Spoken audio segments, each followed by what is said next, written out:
Few literary feuds have been as bitter or as haunting as the one between Edgar Allan Poe and Rufus Griswold.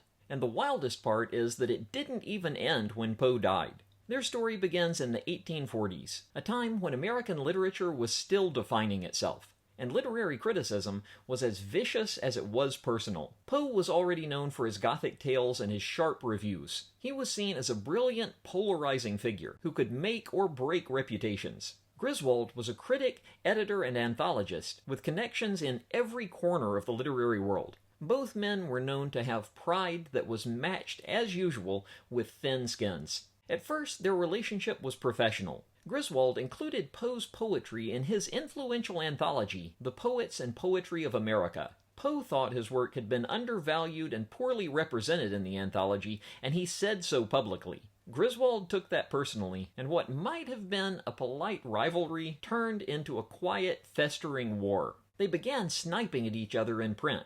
Poe reviewed Griswold's work with biting sarcasm. Griswold responded by undermining Poe's work in the literary press. Each of them pretended to be above it, but both were obsessed with getting the last word. And then came the final twist. When Poe died in 1849, Griswold managed to insert himself into Poe's legacy. He convinced Poe's family that he was Poe's literary executor, which he wasn't, and he used that access to edit Poe's collected works. He added a memoir filled with lies, forging letters and inventing stories that portrayed Poe as a violent, unstable, drug-addled recluse. It was character assassination disguised as tribute, and it worked. For decades, maybe even more than a century, readers believed the myth. Poe's reputation as a tortured, deranged genius was largely the invention of the man who despised him the most. So when we talk about Poe's gift for horror, it's worth remembering the most chilling story tied to his name was fiction that was written by someone else.